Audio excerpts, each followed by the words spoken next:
All right, I'm just a video upload right quick.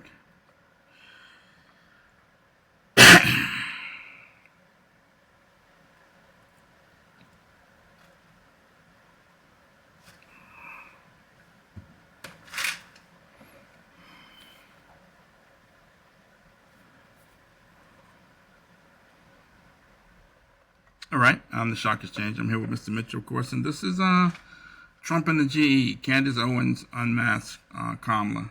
And I never thought we'd do a show featuring Candace Owens, but apparently she's leveled up. I know she had some problems with her, some friction with her former platform. I think it's a Daily Caller, what have you. And they parted ways after some of her comments about the war in the Middle East between Israel and the Palestinians. I think she also got the platform off of YouTube at some point. But now she's on her own, and she's sort of gone rogue. And she recently did a post on Kamala Harris, a couple of posts on Kamala Harris, where she implied or gave evidence that Kamala lied in her book about her racial identity and lied about who her grandmother was. And it hasn't really gotten a lot of traction with the corporate media. But in my opinion, she has unmasked Kamala Harris. And one thing I know about people who wear masks, people in the corporate media, politicians, and the movie American Fiction touched on this about authors who sort of portray themselves as one way when they really aren't. One thing I know about people who wear masks is that they don't like to be unmasked. If you try to unmask them, or if you unmask them, you're going to see another side to these people. They're vicious and they're mean-spirited, and they can be very aggressive, and they can find ways to mess up your money, particularly if you're an artist, you're an author, or a film director, what have you. They'll figure out how they can mess up your money or destroy your projects. And maybe the backlash against Candace, silently, has been that none of the corporate media platforms have picked this up. And I think it's a scandal. The last scandal I can think of involving politicians was Gary Hart, back in the late 80s. I'm dating myself, obviously, but Gary Hart was a Democratic politician out of the Midwest. He had the looks. He had the look. He had the swag. He had this patrician sort of image about him. Very articulate. And he was a golden child for the Democratic Party, and they expected him to win the 1988 presidential election. But he was caught on a yacht called the Monkey Business, if you can believe that, with a lady by the name of Donna Rice, and that torpedoed his presidential aspirations. And this, in my opinion, could rise to a similar level. But the broader thing is that Candace Owens did a post again a couple weeks ago, little over a week ago, where she went through Kamala's book, and there's a picture of a dark-skinned lady. Kamala was standing with her. She was like when Kamala was in her 20s, and the lady, like she was maybe in her late 40s, early 50s. And Kamala said that was her grandmother, but Candace Owens showed a death certificate where Kamala's grandmother died before she was even born. So that couldn't have been her grandmother. So that's the first lie she told. They also showed a picture of a lady holding Kamala when she was a baby. And Candace Owens did a side-by-side of the previous lady who Kamala said was her grandmother, who like she was in her 50s when Kamala was in her 20s. And when Kamala was a baby, it looked like the lady who was really grandmotherly, who was holding Kamala when she was a baby, was the same person. So the picture could have been photoshopped. Which is, I don't know what to say about that, but she's clearly, I think at a minimum, it's safe to say she's maybe contriving her racial identity to fit a certain demographic, and she knew she was running for president probably before she wrote that book, and it's all contrived to make hay in the African American community and to position herself so she could be attractive to African Americans for votes. And it strikes me of Barack Obama in a lot of ways. I won't go into all the details of Obama, how he contrived his racial identity as far as I got a black wife and who my favorite rapper is, so on and so forth. But there were a lot of things about Obama's background, I don't think the public really knew. Most of what the public knew about Obama was told to us by the powers that be, who had a vested interest in portraying him that way because they were making money off of him. He was going to set policy to benefit them. And Kamala, I can't really put my finger on it, but it's always something kind of odd about her. I don't know anything about her. She didn't really have a backstory. Similar to Obama, she doesn't really have a backstory. I know she went to Howard University, but you don't hear anybody talking about growing up with her and her siblings, or growing up with her family, grade school, high school, that type of stuff.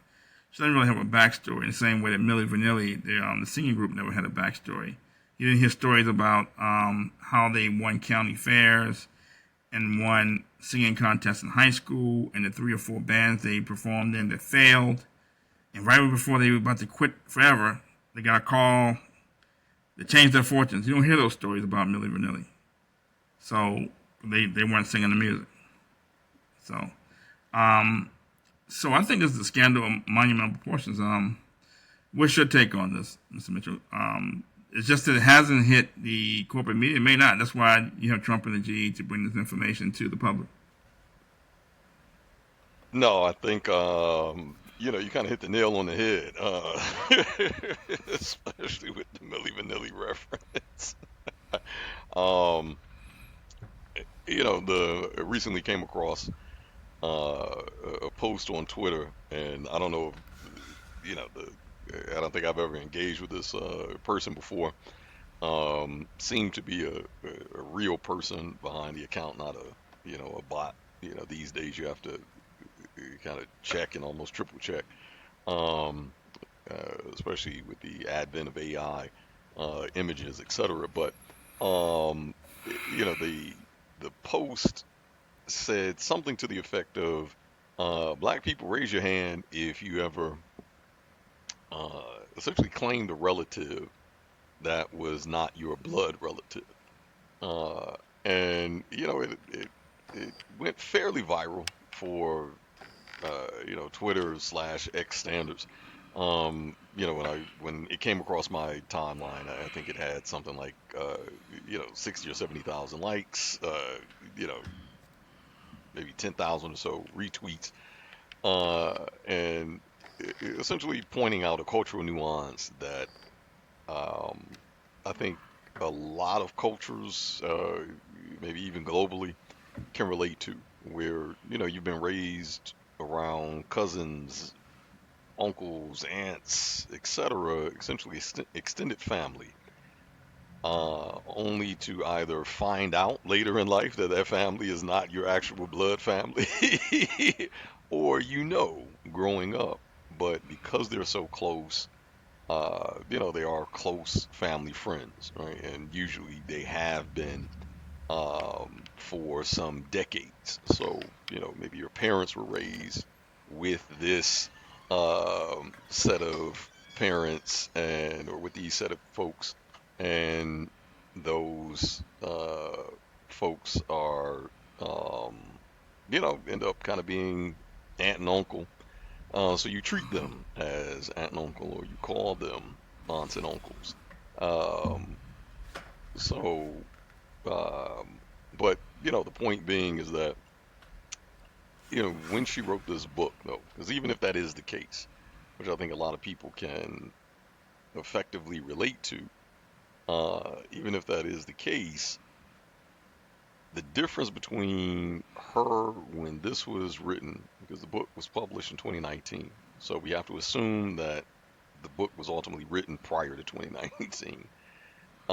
She held public office. She was an elected official, and had yet to make her presidential run, but she held public office. And the point being is that when you hold public office, there's a higher level of scrutiny there. There's a higher level of expectation of transparency there.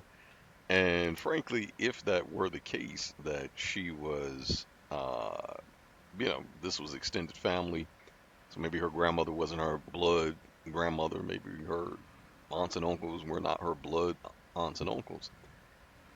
A line, 2 lines in the book to disclose that, to say, these are the folks that helped shape me, helped raise me, contributed to my, sense of self and my worldview. But they weren't, but they were my father's or my father's best friends. This was a woman that was my father's neighbor, and she raised my dad. So in turn, she raised me because dad treated her like a grandmother. In other words, something to that effect that explains, very one or two line way some of that cultural nuance that frankly would actually, at least in my opinion, would actually come across as more relatable, would come across as more genuine, versus, her, which at this point, um, there is kind of this cosplaying of blackness, frankly. She's already been accused of it. Um, where you have white people now digging into the concept of code switching, ever since her appearance in Detroit. And folks notice, well, wait, you're speaking differently to people in Detroit than you are to the folks in Pennsylvania. Why is that? So in other words, you have uh, the audience that your book was written for.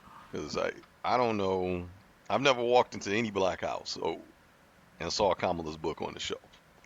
Um, I genuinely just, not even as a personal attack, I just genuinely have never seen or ever associated Kamala Harris with with kind of being the unofficial standard in the black household, the same way Malcolm and Martin were, the same way even the Obamas are. You may walk into a black household and find Michelle's book on the shelf or sitting on a coffee table because of what they represented. Kamala has never Okay, been but in that position to where, in other words, um, when she wrote the book, she was talking to us. When she wrote that book, I'm assuming that she's talking to a significantly broader audience than black folks. So, in other right. words, the explanation of those cultural nuances would have actually been more relevant versus her simply putting on this identity uh, that just isn't hers. So, again, for me, the whole thing just really boils down to, can we trust you as a public official? And this is really a violation of public trust. And that's what it boils down to. Uh, you know, Is this a scandal? Is this a scandal in it your opinion? is. It is, but that's what Okay. makes it a scandal is because, at the end of the day, you have to vote for the person prior to them kind of proving their trustworthiness, right? So we have to use all of these kind of external threads, so to speak, to pull on to see, well, can we trust you to do what you say, right? Because we have to vote for you, or we have to contribute to your uh, public campaign or your PAC. But all of that requires actions on the part of the constituent without really any reciprocity uh, prior to the constituent's part. So that's why the value of, kind of doing a vetting of a public official's or elected official's background, right? Where did they go to school? Who were their neighbors? How were they in their interactions with their local community, etc. We're trying to gauge to see, have you presented yourself in a way that doesn't align with what you're saying? Or have you? Are you who you say you are? And ultimately, we're gauging, will you do what you are saying to us that you're going to do in this moment, right? Uh, and it's just trust at the end of the day. So this is really a violation of that trust. And that's what makes it a scandal. And that's what Right. blows my mind as to why corporate media has not picked up this story. It almost seems like it's being buried in real time. Like we're watching a silencing, really on both sides, on liberal media side as well as conservative media side. I would expect conservatives to like. I mean, this is a kill. Like this, like this is you walking in the forest ready to hunt, and you coming across coming Right. across fatted lamb already bleeding out. Right? Yeah. It's I like think I think there's so many issues with this lady that they don't know which issue to go after first. To be honest with you, mm, this is probably like not even high on their list. Like you got FEMA, you got the fact that she won't do interviews, but I think it's part and parcel of the fact that there over the past decade or so, or 15 years or so, there's been a slow lowering expectations for black public officials. I think you look in the corporate media, there's no expectation of people in the media. They just say black folks anyway. They say whatever they want to say. Nobody bats an eye anymore. I think the public has been conditioned not to expect anything of black folks. I think that's basically you have these people plagiarizing books and they're saying you're racist for calling us plagiarists.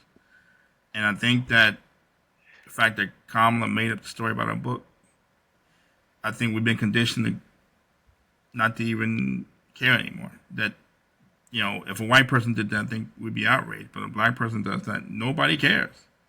Nobody's saying a word. That she's making up stuff about her background, and it's almost like they've lowered the expectations for public officials. I think they've lowered the expectation for most black folks in the public eye, whether it's journalists, reporters, commentators, or what have you. I think this is part and parcel of that.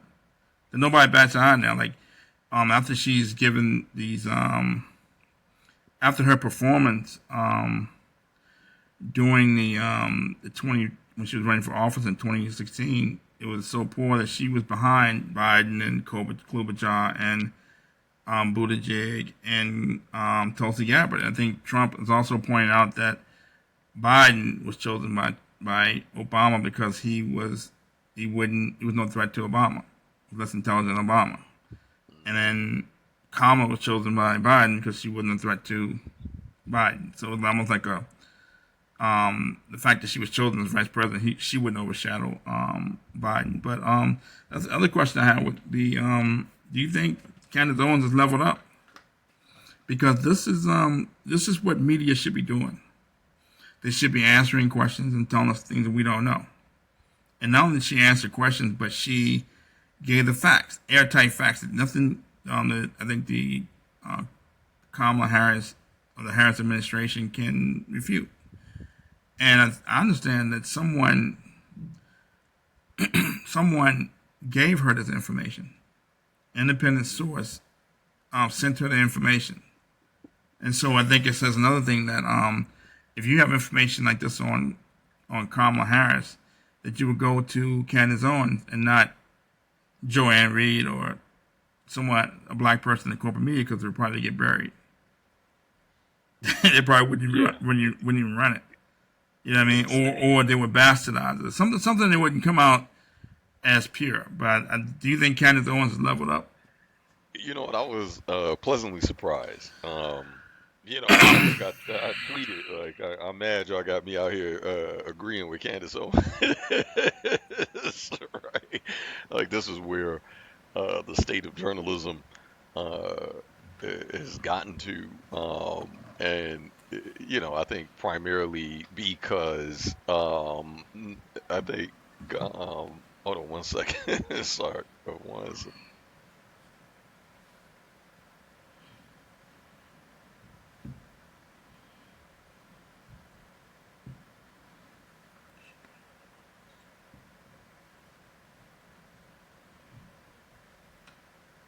Respondent, who actually has a voice to articulate their part of the world.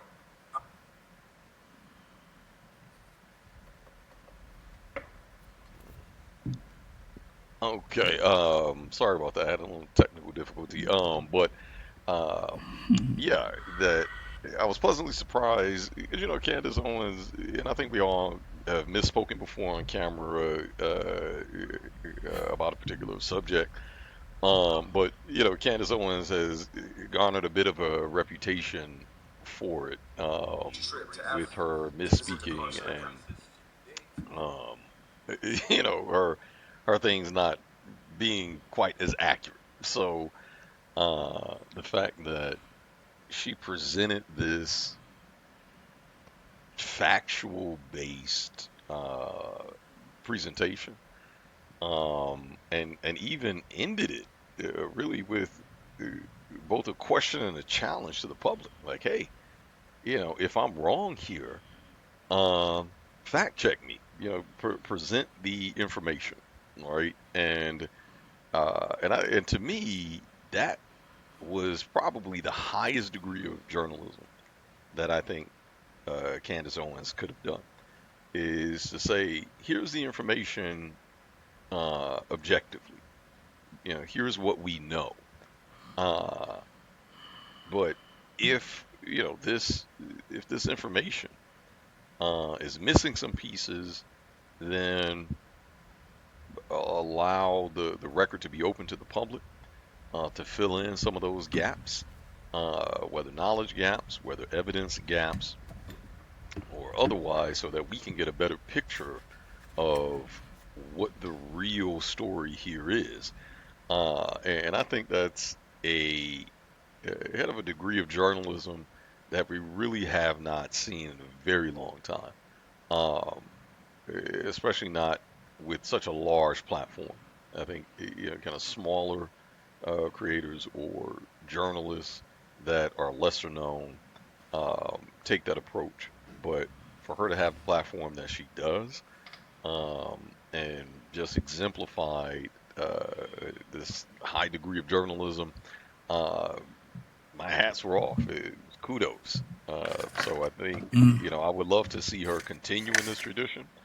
Is make this a part of her platform altogether. I think that I think very quickly um, she could be in a position almost to almost take over Tucker, as I believe even from a streaming lens, Tucker Carlson was the number one show on Fox, and it wasn't even close. When they would line up the ratings and the viewership of Fox and everyone else, including CNN, other liberal media outlets, Fox, essentially is the primary news source um, for the country, and Tucker specifically had the highest ratings out of even his Fox cohort.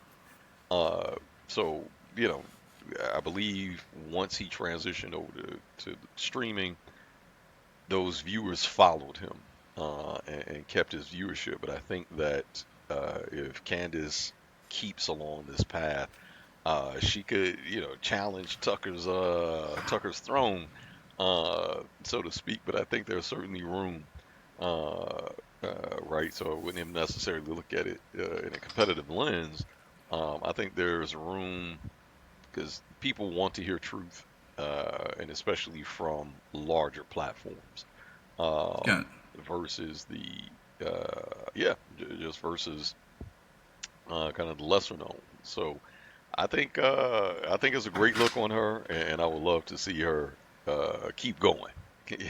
well. I think the nuance also is that see, even amongst I think it's a misnomer in some ways. Where a lot of we talk about a lot of people on YouTube, independent journalists, they do real news. They may give independent takes, but it usually takes on the same news items. So they usually, to get a lot of views, they may cover the same thing the corporate media covers. They just give a different spin on it. You follow what I'm saying? So it's Yeah, always the same topic. yeah, The other thing is that you rarely see, let's say, I hate this. do this, but let's say a Willie D who has a lot of followers, Hmm. right? You rarely see him mention news takes on platforms that don't have as many followers as he does. You follow what I'm saying? So even if he's talking about independent news, he may talk about Club Shay Shay or someone, an independent person who has a big following like him. Rarely does it come from people who don't have as big a following as him. So the point I'm trying to make is that we don't care, Trump and G. If you're hot, you're giving you got something new to say or something that's newsworthy, we'll cover it. But it doesn't really, even people so-called independent news don't necessarily reciprocate, if that makes sense. Right. Yep. The other thing is that the corporate media. That's what I think it deals in the corporate media as well. Would they acknowledge Candace would be sort of like a mea culpa for them, I think, in some ways. Secondly, someone mentioned reason why certain black politicians aren't supporting the New York City mayor Eric Adams, because he's saying that his indictment or his legal problems may stem from his T to T with Kamala Harris or whoever the border czar is. So if he's calling out Kamala, whether he's right or wrong, not really the point to black politicians in New York. That black politicians in New York are looking like, I can get more hay, make more hay by supporting Kamala, and I'm hitching my ride to Kamala, hitching my cart to Kamala, right? And so if I back Eric Adams, it may hurt any relationship I can have with Kamala Harris or the Harris administration, especially if she becomes president. So they're looking at it more from a political standpoint, not what's right or wrong. And so they're acting like politicians. I think the corporate media, black folks in the corporate media also act like politicians, that they would rather do PR for Kamala Harris than to report the truth, especially if it's something damaging to Kamala. They may hurt themselves with the Democratic Party, and God forbid if she gets elected, they definitely wouldn't have access to the White House. Where I don't think Candace Owens really cares either one way or the other. I don't think she wants to go to the White House with Kamala there. So I think they're more like publicists and politicians than they are like real news reporters these days, if that makes sense. No, it makes complete sense. So, Simply because Mr. Mitchell, I think we may have. I think the thing that we screen may have call frozen for a second, news but nowadays so yeah, I think is really a collection. that's one of the reasons. Can you hear me? Oh, yep, I can hear you. Can you? Are you back? Is my Yeah. sound okay? Okay. Yeah, Okay. I was saying that makes complete sense because I think one of the things that we have come to call news is really a collection of op-eds. It's not really news, right? We get opinion pieces, and they're presented as news.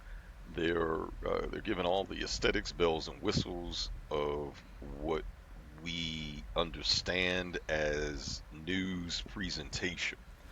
That's one of the things that um, I'm blanking on. Not Roger Ailes. The gentleman's name over at Fox. He since passed. Um, and was essentially accredited for kind of revamping Fox and making it for what it is today. Not okay. I can't. Nothing. Start with an I or something. I know. Yeah, I know you're talking about. He did. He went out on his shield too. He went out he fell on the sword before he left. Yeah.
Right.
Okay, yeah. So the funny part about black journalists is that, or black people in the media, they always crying for representation, but they get a job and do the same thing everybody else is doing. So they cry to black folks when things don't go their way. They were crying when they said they were unrepresented doing the underrepresented when doing the first debate between Trump and Biden.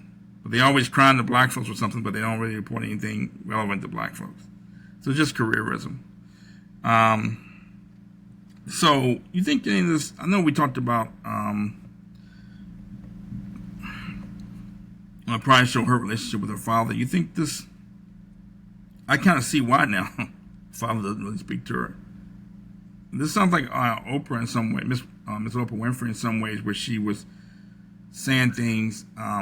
This was years ago. She was saying things about every time somebody would go on her show and had an ailment, she had the same ailment, or like someone was, and then anyway, I'm not gonna go into details, but her family was calling Cap, saying this lady's making this stuff up. Like this didn't happen, and she was making her family sound real dysfunctional. They were saying she's making this stuff up for ratings, but now I kind of see why Kamala's father may not want to speak to her. Do you think this contriving her racial identity and these false narratives in this book may have be one of the reasons why the relationship could be strained, or she may have to do things with the politician that he may not necessarily like.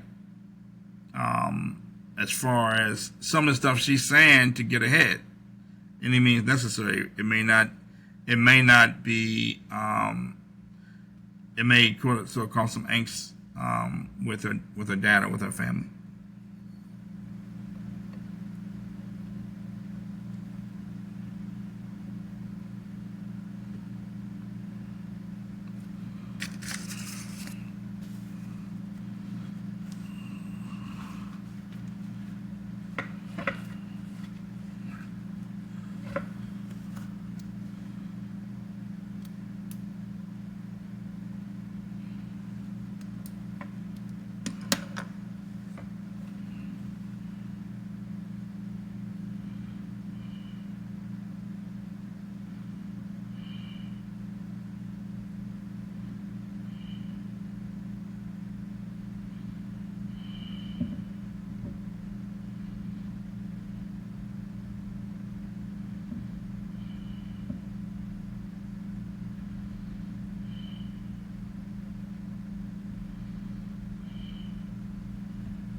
So,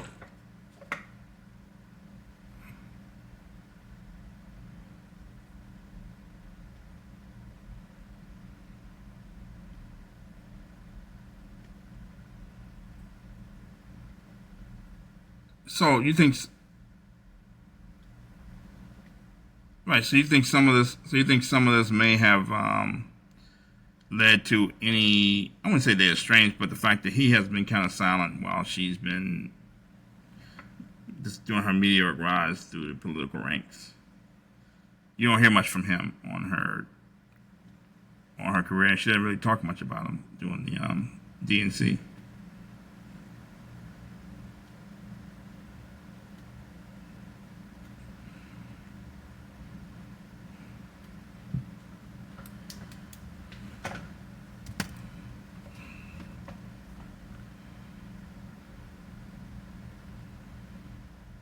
Okay. Got it.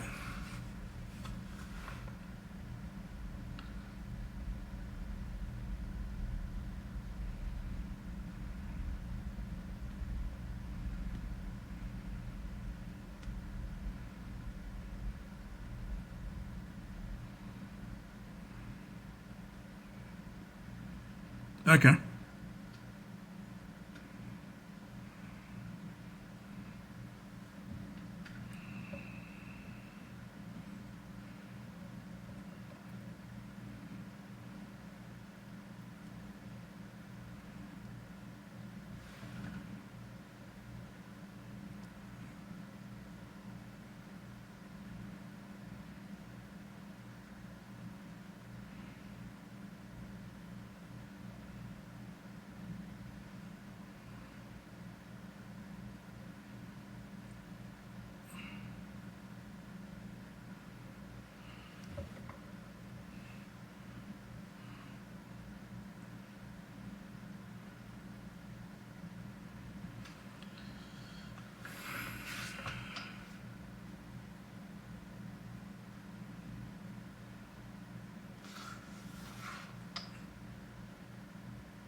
Okay.